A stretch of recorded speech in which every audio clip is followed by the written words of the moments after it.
You don't remember me, do you? She's staring at the billionaire who trapped her.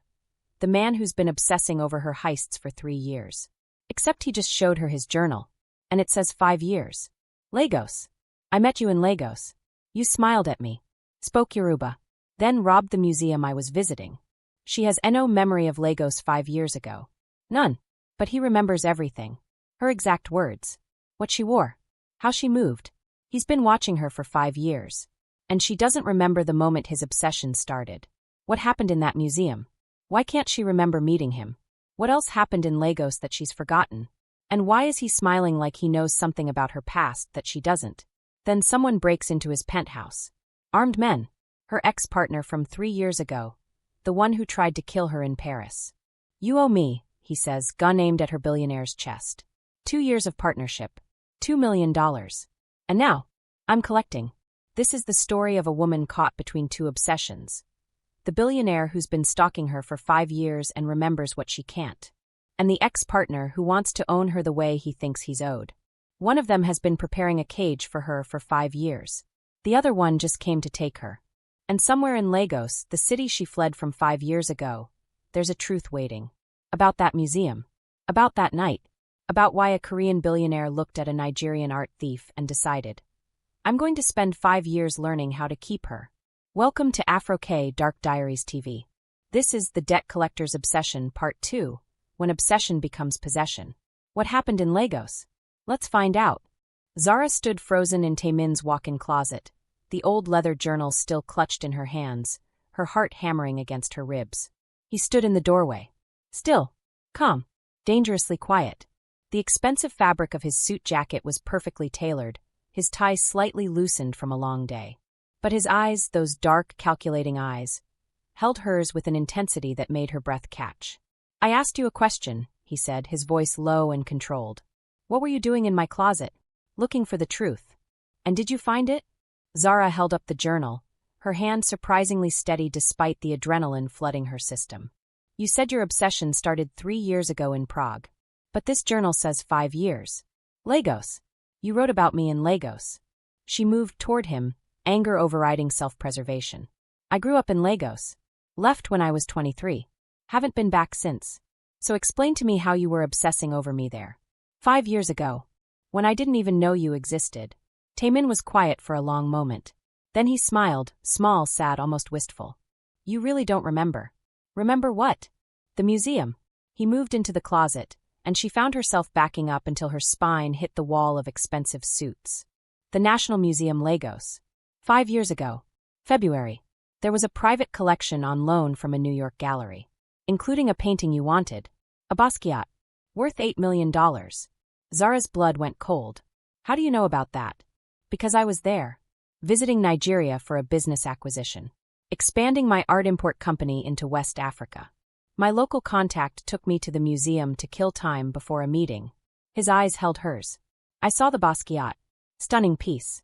And then, I saw you. Her breath caught. You were examining it, he continued softly, moving closer. So focused. So completely absorbed. Studying the security cameras. The angles. The distance from the nearest exit. You thought you were invisible. But I saw you. Watched you for 20 minutes. And I thought, this woman is extraordinary. A fragment of memory surfaced. The museum. That painting. And yes, there had been a man. Foreign. Expensive suit. She'd noticed him briefly, but dismissed him as just another wealthy art collector. Then you turned, Tae-min said, close enough now that she could smell his cologne, cedar and something darker. Looked right at me. And you smiled. The memory solidified. She'd smiled because she'd thought he was harmless. Just another tourist admiring art. She'd even. Oh God. You spoke to me, Tae-min continued, his voice dropping lower.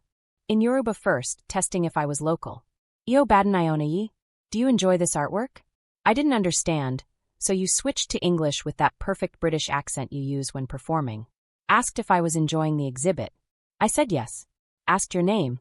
Zara's mouth went dry as the full memory returned. I said, Ji-yeon I can I. Ian ito Fairan Ava Nikan. I'm nobody. Just someone who appreciates beauty. Yes. His hand came up to cup her face, his thumb brushing her cheekbone. Then you disappeared. Left the museum 20 minutes before closing. And at 2 a.m. that night, the Basquiat was gone. Stolen. Clean. Perfect. No alarms. No witnesses. Like a ghost. His lips curved. I knew it was you. And I was obsessed. I needed to know who you were. How you did it. Where you'd go next. What you'd steal. Who you'd become. So you've been stalking me for 5 years? I've been collecting you for 5 years. He reached out slowly, giving her time to pull away, and tucked a loose curl behind her ear. Learning you. Following your heists across Europe. Building a profile. Acquiring pieces you'd stolen so I could study your technique, understand your choices, map your mind. And when you finally came to Seoul, when you finally targeted MY Collection, his smile widened. I knew the universe was giving me exactly what I'd been waiting for. You're insane. I'm in love. The words hung between them like a grenade with the pin pulled. You don't love me, Zara said, but her voice came out shakier than she intended. You love the idea of me. The fantasy. The chase. No. He moved even closer, and she had nowhere to go. I love you. The woman who steals impossible things. The woman who speaks Yoruba to test strangers before switching to English. The woman who smiles at foreigners in museums before robbing them blind. The woman who's standing in my closet right now, caught red-handed, and still has the audacity to call me the liar.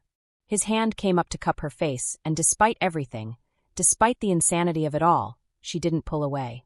I've waited 5 years for you, he murmured. 5 years of watching, wanting, planning, imagining this moment when you'd finally be mine. And now you're here, in my home, trapped for the next year. And I'm done pretending this is just about curation. What is it about? Possession. His thumb traced her lower lip. I want to possess you the way you've possessed my mind for 5 years. Every thought, every dream, every waking moment consumed by you. I want to know every fear, every desire, every secret. I want to own you. I'm not something you can own. He kissed her. Not gentle. Not asking permission. Claiming. His hands gripped her face, his mouth crushing against hers. 5 years of obsession poured into one desperate, hungry kiss. Zara should have pushed him away. Should have been furious. Should have maintained the boundaries she'd carefully constructed her whole life. Instead, she kissed him back. Her hands fisted in his expensive shirt, probably wrinkling the fabric beyond repair.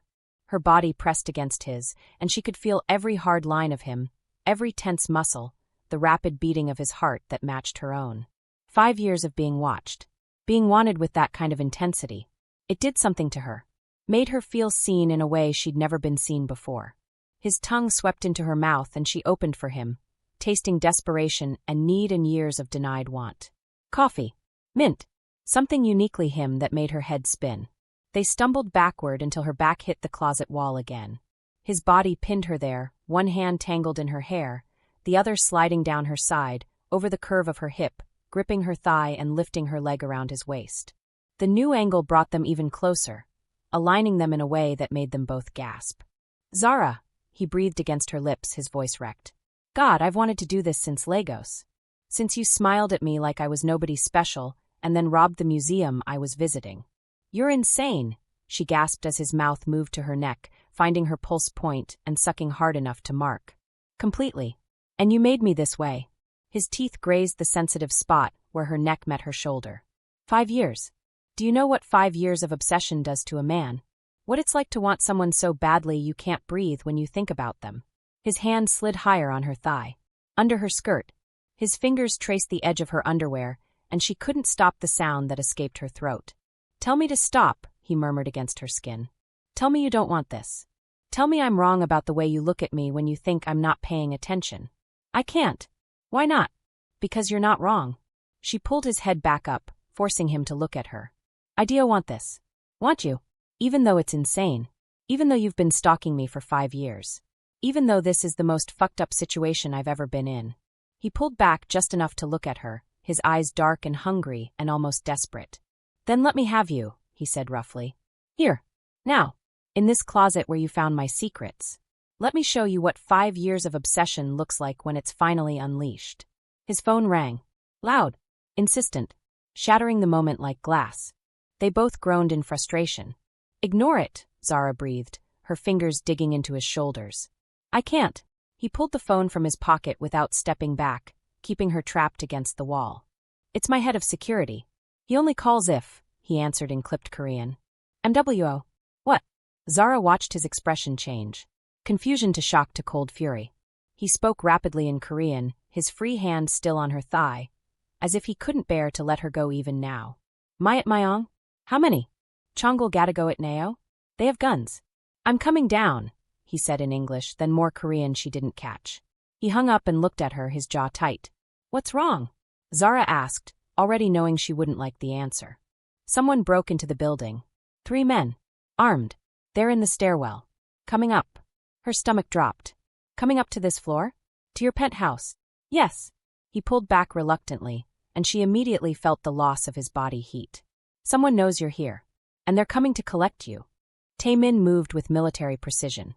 He pulled Zara out of the closet, through his bedroom, down a hallway she hadn't fully explored yet.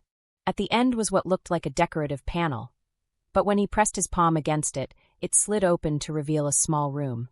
A panic room. Stay here. He guided her inside. Don't come out until I say it's safe. Who's coming for me? I don't know, but I'm going to find out. He started to close the reinforced door, but Zara grabbed his arm. Wait! If they're coming for me, you're in danger. Let me handle this. I can disappear. I always disappear. You don't have to. No. He covered her hand with his, and his eyes were fierce. You're mine to protect. I've been collecting you for 5 years. Planning for you. Waiting for you. I'm not losing you now. Not to anyone. He kissed her hard. Fast. A promise and a claim all at once. Then he closed the panic room door, and Zara was alone in the darkness. But not completely dark. As her eyes adjusted, she saw the wall of security monitors. Dozens of screens showing different angles of the penthouse. The building exterior. The stairwell. She could see everything. The 3 men in tactical gear, moving up the stairs with professional efficiency. Tae-min's security team taking positions throughout the penthouse. Tae-min himself in his study, waiting, his body language predatory. Her heart hammered as she watched one of the intruders breach the penthouse entrance. Then another. Gunfire, silenced but visible in muzzle flashes. Tae-min's security team engaging. But one intruder broke through. Moved with a skill that made Zara's blood run cold, because she knew that movement. Had worked alongside it for 2 years. The intruder made it to Tae-min's study, where Tae-min was waiting. Who sent you? Tae-min demanded in English, his voice carrying through the security feed speakers. The intruder pulled off his mask. Zara's world tilted. David, her ex-partner. The man she'd worked with for 2 years before he'd tried to double-cross her on a job in Paris. The man she'd barely escaped from 3 years ago when he'd threatened to kill her for keeping the entire take. Hello, Tae-min, David said in his British-accented English, looking obscenely calm for someone who'd just shot his way into a billionaire's penthouse. Or should I say, hello to the art collector who thinks he can trap my partner. Your partner? Tae-min's voice was deadly soft. Zara hasn't worked with you in 3 years. Doesn't matter. We have unfinished business. David smiled, and Zara remembered that smile, how charming it had seemed before she'd learned what lay beneath. A job in Paris she screwed me over on. I lost $2 million because of her. And now, he pulled a gun from his tactical vest. I'm taking her back, along with every piece of art in this penthouse. Consider it payment for what she owes me. She owes you nothing. She owes me everything. 2 years of partnership. The best heists of my career. And she threw it all away because I wanted more than just a professional relationship. His face twisted. She said no. Can you imagine? I made her. Taught her everything. And she had the audacity to say no when I wanted what was rightfully mine. Through the monitors, Zara felt sick. That was the real reason he'd turned on her in Paris. Not the money. The rejection. So when I heard she'd been caught in Seoul, David continued, trapped by some obsessive billionaire, I thought perfect. Time to collect what I'm owed. He aimed the gun at Tae-min's chest. Now, where is she? Tae-min's expression went cold. The kind of cold she'd only glimpsed before. The kind that reminded her this man hadn't built a billion-dollar empire by being soft. If you think I'm going to tell you where she is so you can hurt her, Tae-min said, his voice like ice, you're even stupider than she said you were. She talked about me? David's smile slipped slightly. Mentioned you once. Said you were forgettable. Average thief with delusions of competence. Bad kisser. And definitely not worth remembering. Zara almost laughed despite the terror. She'd said exactly that 2 months ago, when Tae-min had asked about her past partners during one of their late-night conversations. David's face flushed with rage. I'm going to kill you. Then I'm going to find her. And then I'm going to make her pay for every humiliation. Every slight. Every rejection. I'll. He cocked the gun. Zara couldn't watch this. Couldn't hide in this metal box while Tae-min took a bullet for her. She slammed her hand against the door release. David! Stop! Everyone froze. Through the security feeds, she watched herself burst into the study, watched David spin toward her, watched his expression shift from rage to triumph. There's my girl, he said, lowering the gun slightly but keeping it aimed in Tae-min's direction. I knew you'd come out for him. You always were too sentimental for this business. Leave him alone. Zara forced her voice steady. This is between us. You're right. It is. David's smile widened. So here's the deal, you come with me. Right now. Walk out of this penthouse. Help me rob it. And I let your billionaire boyfriend live. Don't, Tae-min said immediately, his voice sharp. Zara, don't you dare. Or, David continued, talking over him, you stay. And I shoot him. Then I take you anyway. Your choice. But choose fast. My men are holding off his security, but that won't last forever. Zara looked at Tae-min, at the man who'd been obsessing over her for 5 years. Who'd trapped her here but also protected her. Who'd kissed her like she was oxygen, and he'd been drowning. I'll go, she said. Zara, I know. On one condition, she continued, her mind racing. You let him go. Completely. You and your men leave this building. You don't come back. You don't touch him or his collection. And you'll help me steal from other targets? Make up for what you cost me in Paris. Yes. Deal. No deal, Tae-min shouted. Zara, he's lying. He'll kill me the moment you're out of the building. Probably, David agreed cheerfully. But she doesn't have a choice. Because if she doesn't come with me, I shoot you right now. At least this way, you get a few more minutes to live. Maybe you'll think of something clever. Zara moved toward David, each step feeling like walking through concrete. When she reached him, he grabbed her arm. Hard enough to bruise, hard enough to make his ownership clear. Good girl. Now let's. Tae-min moved. Faster than David expected. Faster than should have been possible for a man in a 3-piece suit. He knocked the gun away with one hand, the weapon skittering across the expensive hardwood floor, and slammed David against the wall with the other. You made a critical mistake, Tae-min said, his voice deadly calm even as he held David pinned. You came into my home, threatened my collection, tried to take what's mine. She's not yours. Yes, she is. Tae-min's forearm pressed against David's throat. I've been collecting her for 5 years. Learning her. Wanting her. Planning for her. Building a life that could contain her. And I don't give up my collections easily. He punched David. Once. Twice.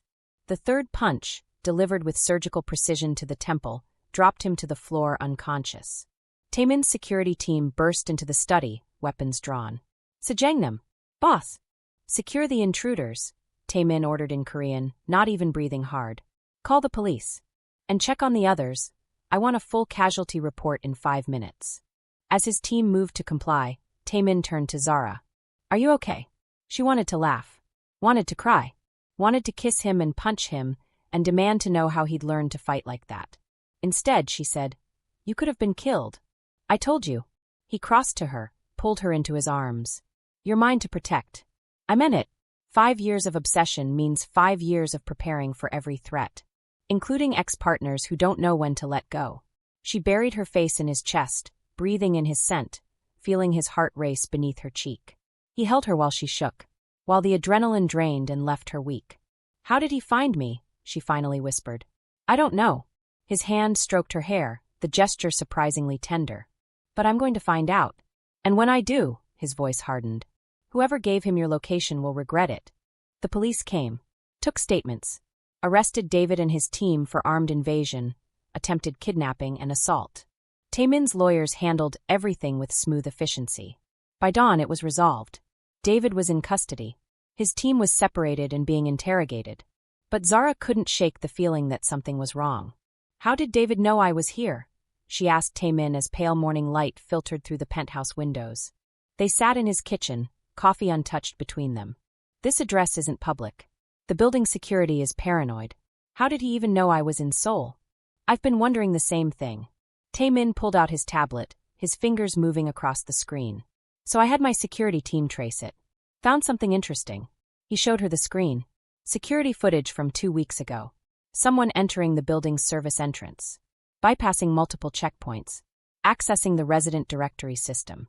The person's face was partially hidden by a cap, but Zara recognized the build. The walk. The way they moved. That's Ji-yeon, she breathed. My fence. The woman I've been selling stolen art to for 3 years. You told her you were working for me? I told her I was in Seoul. That I'd been caught. That I was working off a debt. Zara's stomach turned. She must have sold my location to David. Betrayed me for money. Or she was working with him all along. Tae-min pulled up more files. I had my people dig into her background. Ji-yeon Kim, 34. Runs an import-export business that's actually a front for art trafficking. And 3 years ago, right around the time you and David split, she received a payment of 500,000 euros from an account registered to him. Zara felt the pieces click into place. She wasn't my fence. She was his fence. He placed her in my network. Made sure she was the one I'd contact when I came to Seoul. She was always his spy. And when you finally came here, she told him exactly where to find you. But why wait 3 years? Why not come after me sooner? Because you were careful. Changed locations frequently. Never stayed anywhere long enough to track. But when you got trapped in my penthouse, when you had to stay in one place for a year, Tae-min's expression darkened. You became findable. And Ji-yeon gave him everything he needed. Zara stood up, pacing the kitchen, her mind racing. I need to call my grandmother. If David found me through Ji-yeon, he might know about my family. He might. Her phone rang before she could finish. Unknown number. She answered. Hello. Omo Binranmi. My daughter. Her grandmother's voice, speaking Yoruba, warm and worried. Aya Agba. Grandmother. Zara's throat tightened. Moti Rona Nipariyo Wale? I've been thinking about you. Are you safe? Mio Mo. I don't know. Her grandmother switched to English, her Nigerian accent thick. Child, someone has been asking about you. Here in Lagos. A foreign man. White. British accent. He came to the house 3 days ago. Zara's blood went cold. What did he say? He said he was an old friend. That he was looking for you. Wanted to reconnect. Her grandmother's voice hardened. But I am not foolish, Zara. Old friends don't look at photographs on the mantle like they're studying targets. Old friends don't ask where you work, where your sister works, when we'll see you next. Aya Agba, you need to be careful. That man is dangerous. I know dangerous men, child. I lived through 2 coups and a civil war. I know what danger looks like. Her grandmother paused. But this man, he didn't just want information. He wanted me to know he has information. About you. About us. It was a message. What kind of message? That he can reach us. That if you don't do what he wants, we pay the price. Tae-min had moved close enough to hear. His expression was dark. Aya Agba, you need to leave Lagos, Zara said. Go to Aunt Kemi's house in Abuja. Take Funmi with you, her younger sister. Don't go to work. Don't follow routines. Just disappear until I fix this. And how will you fix this, Omo Binranmi? This man, he has resources. Money. Men. How will you fight him from so far away? I don't know yet. But I will. I promise. Her grandmother was quiet for a moment. Then, tell me about the other man. The Korean one who trapped you. Zara glanced at Tae-min. How did you? You think I don't read the news? Nigerian art thief caught by Seoul billionaire. The story was everywhere. Even reached us here. Her grandmother's voice softened. Does he treat you well? Zara struggled for words. He's obsessed with me. Has been for 5 years. He trapped me here. But he also protected me last night. Fought for me. Almost died for me. And do you love him? The question hit like a punch. I don't know. Maybe. It's complicated. Love is always complicated, child. But here is what your grandmother knows. A man who is willing to die for you is worth considering. A man who obsesses is either a fool or deeply wounded. Which one is he? Zara looked at Tae-min. At the man who'd spent 5 years learning her. Building a cage for her. Kissing her like she was everything. Both, she whispered. Her grandmother laughed. Then he is like most men. Foolish and wounded and desperate for something to fix them. The question is, are you willing to be that something? Or will you run? I don't know. Then figure it out. Because that British man, the dangerous one, he's coming back. And when he does, you'll need to choose. Fight with this Korean fool of yours or fight alone. Aya Agba. O Debo Omo Binranmi. Goodbye, my daughter. Be safe. Be smart. And remember, you are Yoruba. We don't surrender easily. The call ended. Zara stood there, phone in hand, processing everything. Tae-min spoke first. Your grandmother sounds formidable. She survived a civil war. Raised 4 children alone after my grandfather died. Built a business from nothing. Zara looked at him. She's the strongest person I know. And if David is threatening her, then we yendi him. Completely. No more arrests. No more chances to escape custody. Tae-min's voice was cold. We destroy him so thoroughly he'll wish you'd let me kill him last night. How? I don't know yet. But I'm very good at destroying people who threaten what's mine. And Zara, he pulled her close. Your family is part of you, which makes them part of what I'm protecting. David made a critical mistake. He brought families into this. That's a line even criminals don't cross. So we're going to show him exactly what happens when you threaten a Nigerian grandmother. Despite everything, Zara smiled. You're insane. Completely. But I'm your insane. And that's what matters. He kissed her forehead, and for the first time since David's name had resurfaced, Zara felt like maybe, just maybe, she wasn't alone in this. 3 days later, Zara did something unexpected. She asked Tae-min to take her to the Nigerian market in Itaewon. I need ingredients, she explained, for jollof rice, and egusi soup, and chin-chin if I can find it. You're going to cook? Tae-min looked genuinely surprised. I'm going to teach you to cook. Nigerian food. The way my mother taught me. She paused. I think I need to remember who I was before I became a thief. Before Europe. Before all of this. And food is how we remember. How we connect. So they went to the market. It was small, tucked away in a basement, but it was packed with Nigerian ingredients. Palm oil. Dried crayfish. Locust beans. Fresh tomatoes and peppers piled high. The smell of home. Io and I rodo? Zara asked the shop owner in Yoruba. Do you have red peppers? The woman's face lit up. Beanie. Fresh from yesterday. She switched to English with a thick Yoruba accent, eyeing Tae-min curiously. Your husband. My, Zara hesitated. Yes, Tae-min said smoothly, though she knew he had no idea what they'd said. I'm her husband. The woman grinned. Oyinbo. White person. She said it affectionately, filling a bag with peppers. Does he know how to pound yam? No, Zara admitted. But I'm going to teach him. They left with 2 bags full of ingredients. Palm oil. Yuziza leaves. Bitter leaf for the soup. Stockfish. Fresh tomatoes and peppers and onions. Rice. Plantains for dodo. Back at the penthouse, Zara took over the kitchen completely. First lesson, she said, lining up ingredients. Jollof rice is not just rice with tomato sauce. It's an art. Get it wrong and you shame your ancestors. That's a lot of pressure, Tae-min said, but he was smiling. Welcome to Nigerian cooking. Everything is life or death. She handed him a pepper. Now, we're going to blend these with tomatoes and onions. But first, smell this. She held up the palm oil bottle. He sniffed. Earthy. Rich. Almost nutty. Good. This is the foundation. Everything starts with palm oil. She poured some into a pot. In my language, Yoruba, we call it ipio pupa. Red oil. My grandmother used to say it carries the soul of our ancestors. Every meal cooked with it connects us to them. That's beautiful. That's pressure. Don't burn it or my ancestors will judge you. She taught him how to blend the peppers properly. Not too smooth, not too chunky. How to fry them in the palm oil until they turn dark and rich. How to add the rice and stock and spices. The key, she explained as the rice simmered, is patience. You can't rush jollof. You let it cook slow, absorb all the flavors, develop that smoky bottom layer we call sakarat. Like the bottom of paella? Exactly. Every culture has a version. But ours is the best. She grinned. Fight me on that, and I'll revoke your cooking privileges. While the rice cooked, she taught him to make dodo, fried plantains. You cut them on the diagonal, she demonstrated. Not too thin or they burn. Not too thick, or they don't fry properly. Tae-min tried. His first few slices were comically wrong. Those look like weapons, Zara said, laughing. I'm a billionaire. I have people for this. Not today. Today you're my student. Cut them again. He did. Better this time. They fried the plantains together, and when he bit into his first piece, sweet and caramelized and perfect, his eyes widened. This is incredible. This is home, Zara corrected. This is what I grew up eating. What my mother made every Sunday. What my grandmother still makes when I visit. Her voice caught. What I haven't had in 3 years because I've been too busy being a thief to be a person. Tae-min set down the plantain and pulled her close. Then we make it together. As often as you want. And when this is over, when David is dealt with, we'll go to Lagos. I'll meet your grandmother. Learn to pound yam properly. Earn my place at your family's table. You do that? Go to Lagos.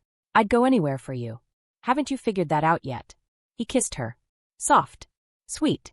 Tasting like plantain and promise. When the jollof was done, they ate on the floor of his living room, just like they'd done weeks ago with the first meal she'd cooked. This tastes like love, Tae-min said after his first bite. That's because it is love. Food is how my people show it. We don't always say the words. But we cook. We feed. We make sure you're never hungry. She paused. That's how I know David is wrong about me owing him anything. He never cooked for me. Never fed me. Never showed love in the ways that matter. And me? Have I shown you love? You've shown me obsession. Protection. Desperation. But love. She looked at him. Love requires trust. And I'm not sure we have that yet. Then let me earn it, Tae-min said simply. However long it takes. I'll earn your trust. Your love. Everything. Even if it takes 5 more years? Even if it takes 50. 2 weeks later, David escaped custody. A technicality in his arrest. A lawyer too skilled for his own good. A judge who didn't understand the full scope of the threat. Within 24 hours of his release, Tae-min's penthouse was broken into again. This time, David was smarter. He didn't confront them. Didn't make demands. He just took 3 pieces from Tae-min's collection, a Rembrandt sketch, a Ming Dynasty vase, and a Basquiat painting. Not just any Basquiat. The Basquiat. The one Zara had stolen from Lagos 5 years ago. The one Tae-min had bought from the museum's insurance payout specifically because it was connected to her. He's sending a message, Zara said, staring at the empty wall where the painting had hung. He took the pieces that matter most to you. The ones with stories. With meaning. And now we send a message back, Tae-min said coldly. I'm buying the Klimt. The one from Prague. The estate sale is next week. And when we go there, we set a trap, Zara finished. Make him think it's vulnerable. Make him come to us. Exactly. So they flew to Prague. Private jet. Luxurious hotel. All of it designed to look like a celebration, not a trap. Tae-min leaked information through carefully chosen channels. The Klimt would be stored temporarily at the estate before shipping. Security would be minimal. An opportunity too good to pass up. Meanwhile, Zara worked with Tae-min's security team to prepare the actual trap. Cameras. Motion sensors. Guards positioned strategically but hidden. They'd catch David in the act. Get it on camera. Make sure this time the arrest would stick. The auction was on a Friday. Intimate. Exclusive. Only serious collectors invited. Zara wore a dress that cost more than her first 10 heists combined. Black. Elegant. Made her look like she belonged among billionaires instead of robbing them. Tae-min wore a suit that probably cost even more. He looked devastating. Dangerous. Like power personified. The Klimt was displayed in the same room where Zara had stolen a different painting 5 years ago. Full circle. You were magnificent that night, Tae-min murmured beside her as they studied the Klimt. I watched you from the window across the street. Saw you move through shadows like water. Saw you take it and disappear. I've never seen anything more beautiful. That's a strange thing to find beautiful. I find you beautiful. Everything you do. Even crime. Especially crime. He smiled. You should see yourself work sometime. The focus. The precision. The absolute confidence. It's art. The auction started. Bidding was fierce. 3 other collectors wanted it badly. Tae-min bid calmly. Methodically. Driving the price higher and higher without emotion. When he won at 12.5 million euros, he didn't even flinch. You just spent almost $14 million on a painting you could have bought for less, Zara whispered. I'm not buying the painting. I'm buying the memory. Of the moment I fell for you. Of the heist that started this obsession. Of the woman who became everything to me. He looked at her. Worth every penny. After the auction, they arranged for the Klimt to be stored temporarily at the estate. Spread rumors it would ship to Seoul in 3 days. Then they waited. That night, they had dinner at the hotel restaurant. Expensive wine. Perfect food. The kind of luxury Zara had spent years stealing, but never actually enjoying. Tell me about your first theft, Tae-min said over dessert. I was 18. Stole a necklace from a jewelry store in Lagos. Not even a good heist, just grabbed it and ran. Pawned it for rent money. Got hooked on the rush. What rush? Taking something valuable and making it mine. Having power. Even if just for a moment before I sold it. She sipped her wine. I grew up with nothing, Tae-min. My father left when I was 6. My mother worked 3 jobs to keep us fed. My grandmother raised us while my mother was gone. We had love but no money. No security. Stealing made me feel like I had control. Like I mattered. You matter now. Because you're obsessed with me. That's not the same thing. Isn't it? I've spent 5 years thinking about you. Planning for you. Building a life that could contain you without crushing you. His hand reached across the table. If that's not mattering, what is? Mattering is being seen as a person, not a prize. Being valued for who you are, not what you can do. Then let me prove I see you as a person. He squeezed her hand. Come back to my room tonight. Not for sex. Not for anything physical. Just be with me. Let me hold you.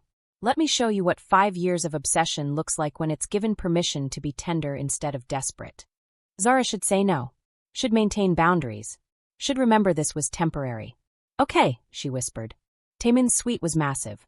But he led her straight to the bedroom. Pulled back the covers. Gestured for her to lie down. Just this, he said quietly. Just being close. I promise. Zara lay down, and he lay beside her. Fully clothed. Facing each other in the lamplight. Tell me something you've never told anyone, he said. Why? Because I want to know you. Not just the thief. Not just the woman I've been watching for 5 years. The person underneath all the performance. Zara was quiet for a long moment. Then, I'm lonely. I've been lonely my whole life. Because when you're a thief, you can't have real connections. Can't trust anyone. Can't let anyone close enough to see who you really are. So I steal beautiful things because... Her voice broke. Because at least then I have something to hold on to. Something that can't leave me. Even if I have to sell it eventually. Tae-min's hand found hers in the dim light. Squeezed. You don't have to be lonely anymore, he said. I'm here. I'm not going anywhere. And I will never let you go. Not by choice. Not by force. Not even if you BG me to. That's not comfort. That's a threat. It's a promise. I've spent 5 years preparing for you. Building a space in my life where you could exist without being crushed. Learning how to hold someone as wild as you without breaking them. His thumb traced her knuckles. I know I trapped you. I know that's wrong. But Zara, I'm not sorry. Because having you here, in my space, in my life, is worth any moral compromise. Any price. Including my soul. That's insane. Yes. But I'm going to tell you something now. Something I've never told anyone. What? I'm terrified. Every single day. That you'll find a way to escape. That you'll vanish the way you've vanished from every museum, every estate, every heist in history. That I'll wake up one day and you'll be gone and I'll have to spend the rest of my life knowing I had you and lost you. So you trapped me to keep me. Yes. Because I'm selfish. Because I'm obsessed. Because 5 years of wanting you made me desperate. He moved closer. But I'm also falling in love with you. Really. Deeply. Not the fantasy. Not the thief. You. The woman who speaks Yoruba to her grandmother. Who cooks jollof rice like it's a religious ritual.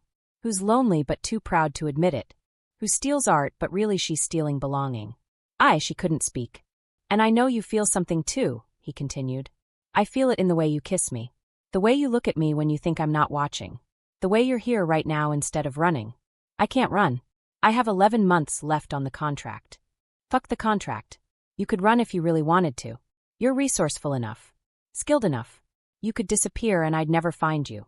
His hand cupped her face. But you're not running. Why? Because she couldn't say it. Say it, Zara. Because I'm falling for you too. And I hate it. I hate that you trapped me. I hate that you stalked me for 5 years. I hate that this whole thing is completely insane.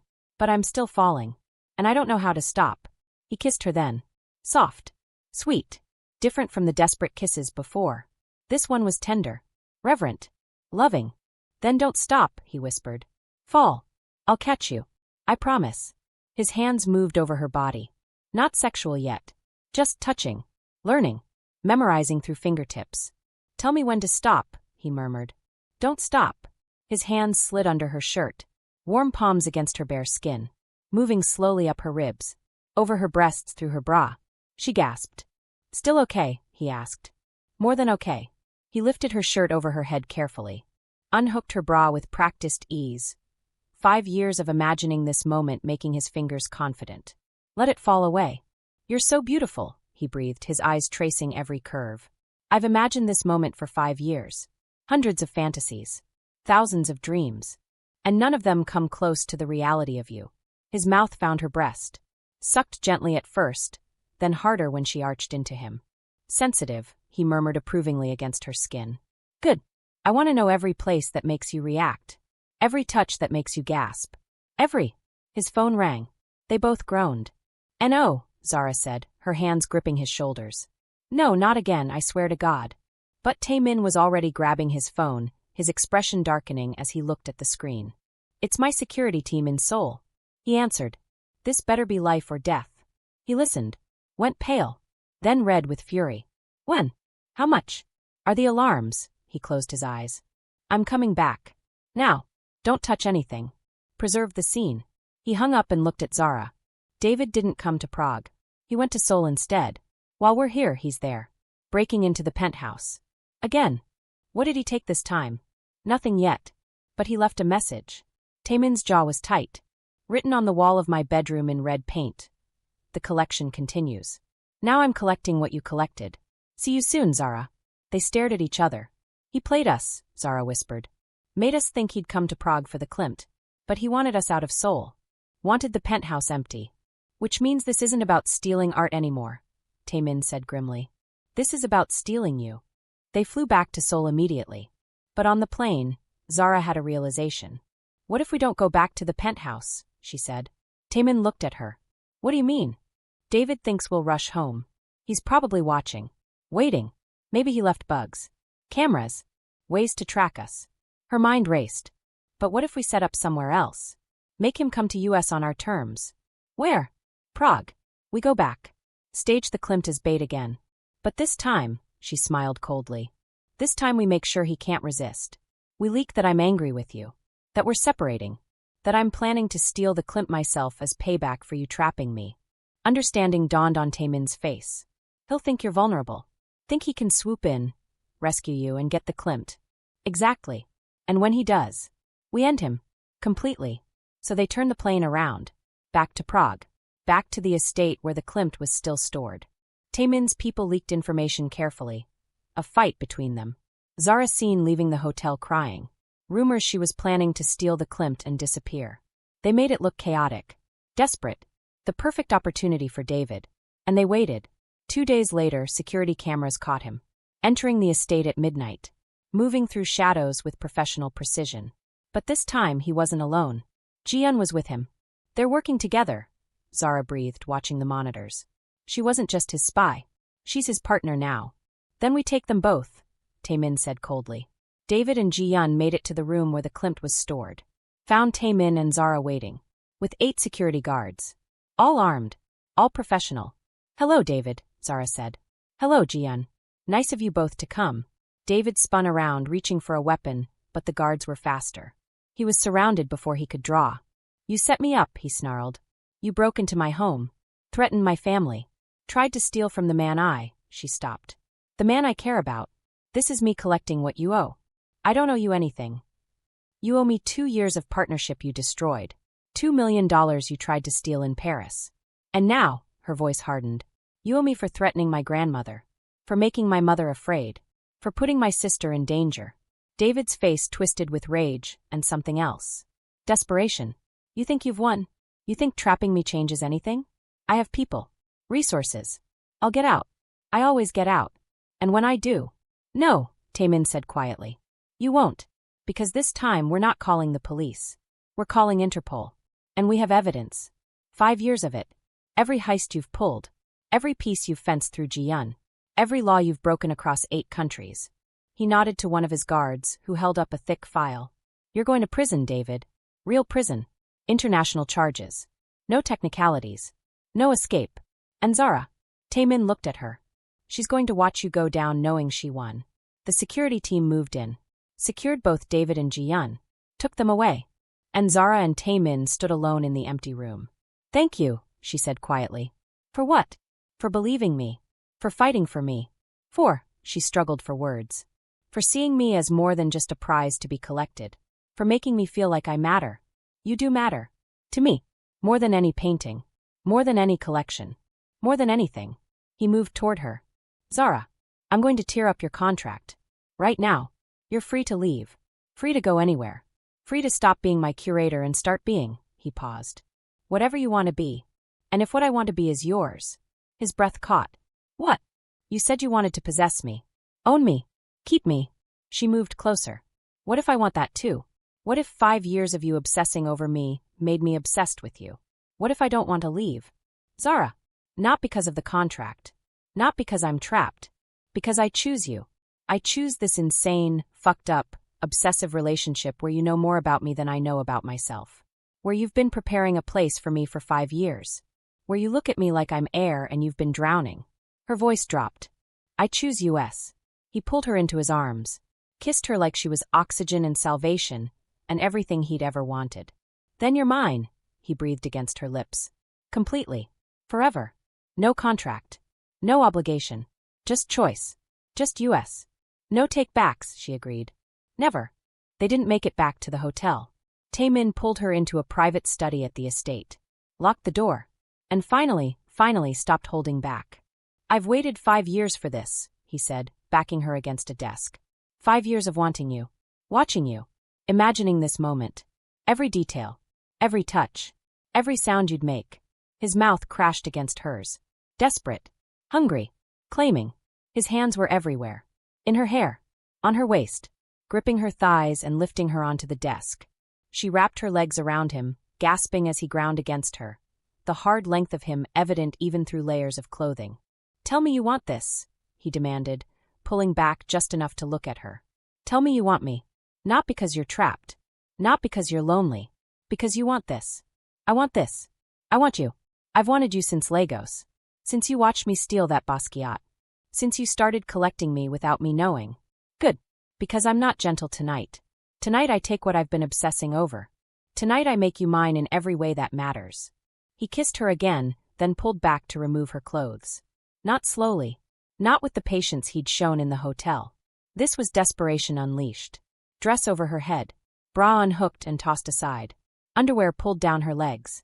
When she was naked before him, he just looked. Stared. Like she was art and he was memorizing every brushstroke. Fucking perfect, he breathed. You're perfect. Then he was on his knees. What are you? Preparing you, he said simply. His hands gripped her thighs, spreading them wider. Open for me, Zara. Let me see you. She did, and his eyes went dark with hunger. Beautiful. So fucking beautiful. His fingers found her first. Traced her entrance, found her already wet, circled her clit with devastating precision. Already ready for me, he murmured approvingly. 5 years of obsession and you're as desperate as I am. Yes. God, yes, just what? Touch me. More. I need more. His fingers pushed inside her. 2 at first, then 3 when she gasped and arched. Tight, he said, his voice strained. So tight. Going to have to prepare you properly. Get you ready to take me. He moved his fingers deliberately, finding the spot inside her that made her cry out. There. Right there. That's what you need. His thumb found her clit, circling in time with his fingers, building sensation until she was shaking. Tae-min, I'm going to. Then come. Come on my fingers. Let me feel you. The orgasm hit her like lightning. She screamed his name, her body clenching around his fingers, pleasure crashing through her in waves. When she came down, gasping and trembling, he was already moving. His mouth replaced his fingers. Licked. Sucked. Devoured. I can't, she gasped. I just came, I can't. Yes, you can. Give me another. I want to taste you coming. His tongue was devastating. Finding places she didn't know could feel like this. Building sensation faster than should be possible. Within minutes she was coming again. Harder this time. Her thighs shaking. Her voice breaking on his name. He stood, wiping his mouth, his eyes dark with satisfied hunger. Now you're ready. He unbuckled his pants. Freed himself. And she finally saw him. Hard. Thick. Impressive in a way that made her breath catch. I've imagined this moment for 5 years, he said, positioning himself between her spread thighs. Hundreds of fantasies. But none of them prepared me for how badly I'd want you when it's finally real. Then stop talking and take me. He smiled, dark and possessive, and pushed forward. Slow. Steady. Filling her completely. They both groaned at the contact. Fuck, he breathed. You feel I can't. Move. Please. I need you to move. He did. Slow at first, letting her body adjust, then faster when she urged him on. His hands gripped her hips, holding her exactly where he wanted her, each thrust deliberate and deep. Mine, he growled. Say it. Say you're mine. Yours. All yours. Only yours. Good. Because I'm never letting you go. Never. You're mine now. Completely. Forever. The orgasm built again, impossible, she'd already come twice, but her body was responding to him like it had been made for this. "Come for me," he commanded. "Come on my cock. Let me feel you." She did, screaming, clenching, shattering around him. And he followed, driving deep, holding her close, coming inside her with her name torn from his throat. After, they stayed tangled together on the desk, breathing hard, covered in sweat, completely wrecked. That was, Zara couldn't find words. 5 years in the making, Tae-min finished. And worth every second of waiting, every moment of obsession, every dollar spent preparing for you. He kissed her. Soft now. Tender. "I love you," he said. "I know it started with obsession. I know it's fucked up. But it's love now. Real. Deep. Forever. I love you too. My stalker. My collector. My obsessive billionaire who spent 5 years learning how to keep me without crushing me. Your only obsessive billionaire. The only one I want." They dressed slowly, returned to the hotel, slept tangled together in his bed. For the first time in 5 years, Tae-min slept peacefully. And for the first time in her life, Zara felt like she belonged to someone who valued that belonging instead of exploiting it. Morning brought a phone call. Zara's grandmother. Crying. "Aya Agba? Kilode. What's wrong?" "Omo binrin me," her grandmother's voice broke. "Funmi. Your sister. She's gone. Someone took her. From her work. Yesterday. We've been looking everywhere. The police, they have no leads.